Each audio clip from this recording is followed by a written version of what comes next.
Estimados maestros, qué gusto poder estar esta mañana con ustedes. Me acompaña en esta conversación una querida compañera, la maestra Claudia Bataller, que tiene mucha experiencia en trabajo con maestros también. De hecho, ha estado en algún tiempo en lo que en su momento fue la Dirección General de Educación Superior para Maestros, hoy de GESUM. Y es un placer poder compartir con ella para poder conversar sobre un tema que es muy complejo, pero que seguramente está despertando mucho interés en el trabajo que tenemos que hacer en adelante en el plan de estudios, que es la evaluación formativa. Claudia, buenos días, espero que estemos muy bien. Ay, muchas gracias, Ángel, por la invitación. La verdad es que me da mucho gusto poder compartir contigo algunas ideas y algunos comentarios sobre lo que tiene que ver con evaluación formativa, que es el tema que nos reúne el día de hoy aquí. ¿Qué significa que los maestros tengamos que enfrentar la tarea de evaluación formativa ahora como actividad principal en las tareas dentro del marco de la complejidad de tareas de evaluación? Pero ¿a qué nos vamos a enfrentar? ¿Qué problemas vamos a tener cuando intentemos realizar la evaluación formativa? ¿Cómo lo ves, Claudia? No, pues lo veo, parece que es un tema que se ha comentado mucho, que los maestros conocen, que identificamos, pero que en el momento en que lo vemos ya como un apartado protagónico del nuevo modelo educativo, pues entonces ahí es donde tenemos que ver realmente cuáles son sus alcances, cuáles son sus limitaciones y qué dificultades va a presentar la implementación que se haga con él, ¿no? Entonces yo creo que sí hay que pensarlo en voz alta, comentarlo y seguramente lo que comentaremos aquí, lo que digamos aquí, pues va a ser también pensado y sentido por los maestros. Sí, un problema que veo Ujú. es que necesitamos empezar a diferenciar las fases del plan de estudios, porque no se puede hacer la evaluación formativa igual en la fase 2, en la fase 3, en la fase 4 y 5 o en la fase 6 del sistema educativo. Ujú. No sé si tengas alguna reflexión que ayude a los maestros a decir, a ver, eh, ¿qué podríamos hacer cuando pensamos, por ejemplo, con niños que están en la fase 2 o Ujú. fase 3, donde propiamente el lenguaje oral Ujú. todavía es relativamente complicado, donde el lenguaje escrito es mucho más complicado, pero entonces, ¿cómo hacemos la evaluación Ujú. formativa con ellos? Yo creo que ese es un punto central. No podemos generalizar la evaluación formativa para todas las etapas de desarrollo. Tenemos que recuperar quiénes son nuestros sujetos de aprendizaje. En este sentido, los alumnos pequeños, pues para ellos el dar manifestaciones, el poder expresar, el poder reflexionar sobre su propio aprendizaje, va a ser algo muy concreto, algo muy específico, vinculado a el dibujo, el juego, la actividad con los otros. Para alumnos que ya se encuentran en una etapa 4, en una etapa 5, van a tener posibilidades de manifestaciones concretas con productos específicos también y con reflexiones grupales más ricas. Entonces yo creo que por supuesto que la etapa de desarrollo tiene que ver para ver cómo implementamos qué tipo de productos o de actividades son las que llevamos a cabo para recuperar esa evaluación formativa. No se puede generalizar, hay que tomarlo muy en cuenta eso.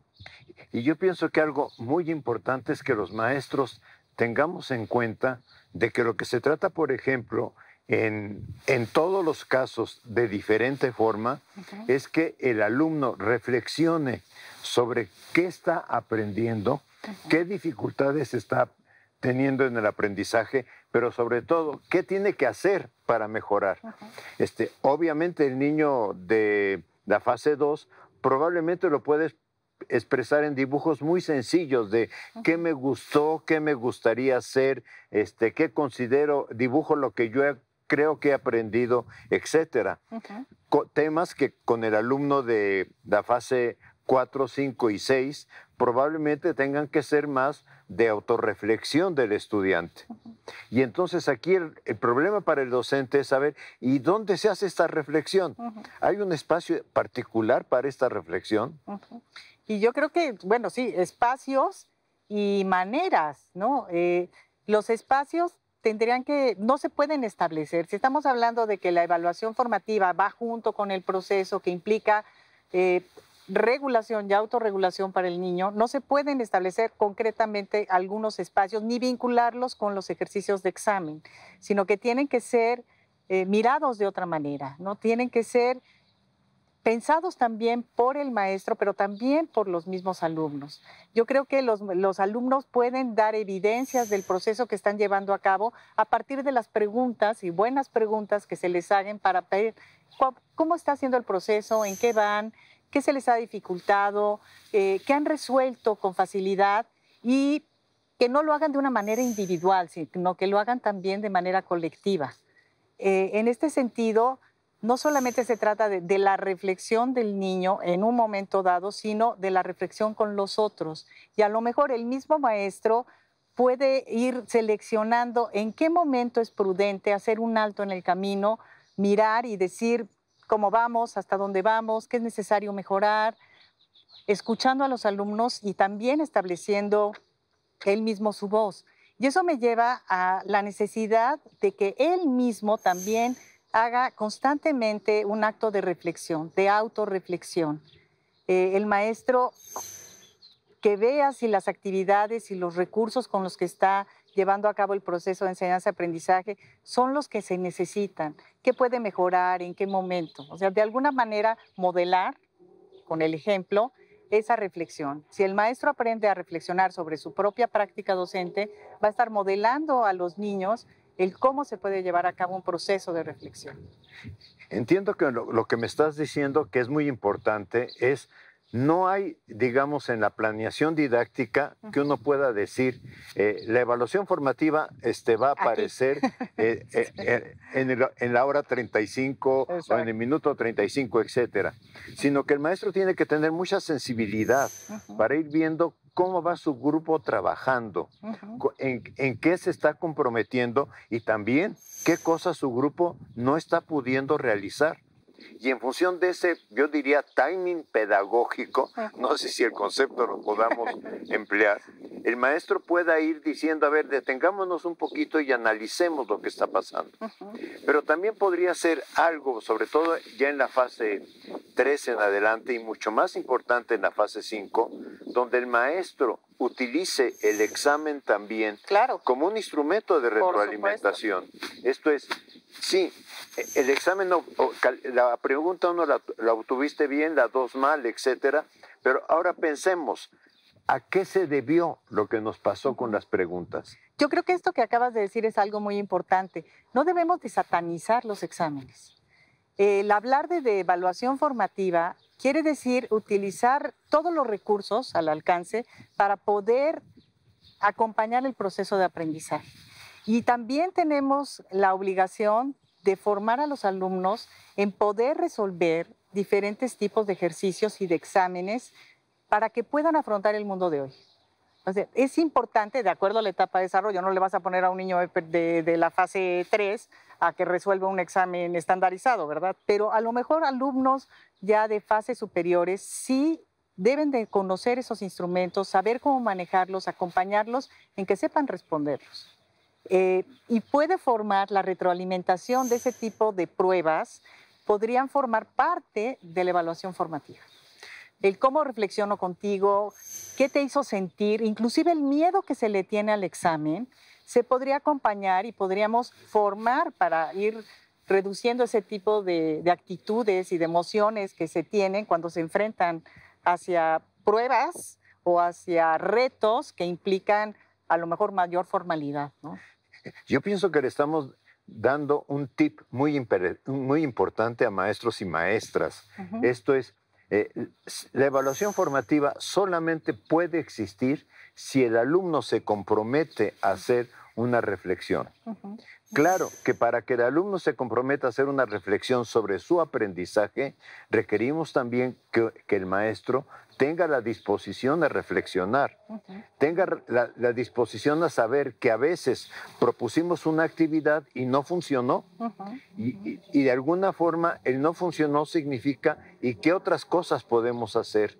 ¿O qué cosas podemos hacer con determinado alumno en virtud de que estamos viendo que no está avanzando al ritmo que nosotros quisiéramos. Pero tiene otro tema importante, que es la evaluación formativa.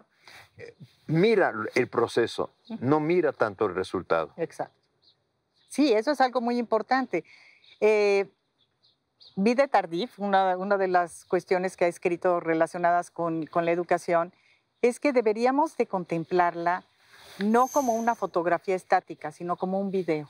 Y esto se refiere a lo que tú mencionas de proceso. En el video tú ves lo que acontece en un lapso de tiempo, no es un resultado específico. Y creo que esa analogía nos sirve para poder comprender de mejor forma lo que es la evaluación formativa. Y ahora tenemos un problema, o un problemota muy grande, porque resulta que conforme avanzó la escolaridad, el niño fue aprendiendo que lo más importante en la escuela era llegar con una buena calificación a la casa. El número. El número. Y aunque hagamos rúbricas, aunque hagamos cualquier otro instrumento, al final todo lo traducimos a, bueno, ¿y cuánto me saqué? Y le enseñamos al niño desde preescolar que hay estrellitas para la frente.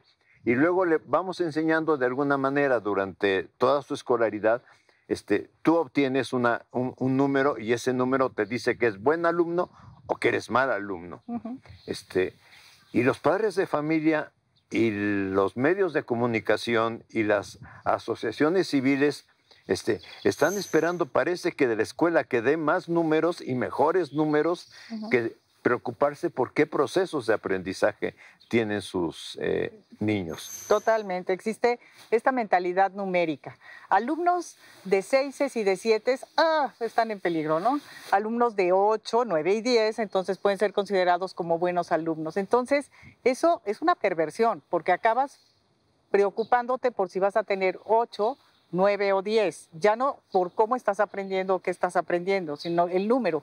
Pero no solamente es el alumno, que el alumno en el momento en que ya identifica el papel que tiene el número y la calificación, te pregunta, ¿y cuánto me saqué? ¿Y esto cuánto va a valer? Esto cuenta para la calificación. Desde chiquititos ya empiezan a entrar en esta dinámica, pero no solamente el alumno, sino también el maestro. ¿De qué manera voy a traducir en un número lo que estoy viendo en este alumno o alumna? ¿En qué momento voy a decir, lo voy a traducir en qué? ¿En un 8, en un 9 o realmente va a tener un 10? ¿O quiénes van a ser mis alumnos que tengan un 10? Esta equivalencia entre un aspecto tan formativo, tan importante y tan socializado, relacionado con números, pues cuesta mucho trabajo, ¿no? Entonces, y la sociedad también, los padres de familia es, ¿en qué momento te sacaste 9, 10? Vamos a dar recompensa, vamos al cine, vamos a tener tal premio, ¿no? Y ¿en qué momento realmente no? Me temo que no vas a poder salir a jugar el día de hoy. ¿No? Vamos a ver si la calificación empieza a mejorar y entonces hablaremos de permisos y salidas. Cuando la educación debería de estar en otro lado, ¿no? Sí enseñar a tener determinados rendimientos, pero distinguirlos. ¿En qué momento estoy hablando de estos resultados y qué papel juegan? Inclusive enseñarles a perder los miedos ante los resultados, ¿no? Entonces, yo creo que son temas que hay que reflexionar, que hay que poner en la mesa y que deben de estar presentes en esta autonomía que se le está dando el maestro para la toma de decisiones en el proceso que él está conduciendo, ¿no? Sí, yo creo que esto es fundamental. O sea, necesitamos que cambie el maestro. Pero también necesitamos que cambie el alumno. O sea, que el alumno diga, voy a la escuela a aprender, no voy a obtener una calificación. Pero el otro problema que tiene la escuela es que también necesitamos que los padres de familia, que los medios de comunicación, que la sociedad amplia esté preguntándose. Y ahora en nuestras escuelas, ¿qué están aprendiendo los niños? Claudia, creo que ha sido una conversación maravillosa. Espero que para nuestros compañeros maestros y maestras tenga alguna utilidad. Nos da mucho gusto, me da gusto saludarte, pero nos da mucho gusto saludar a los maestros y maestras por este medio. Claro que sí, y una invitación a seguir pensando sobre este tema. Muchas gracias.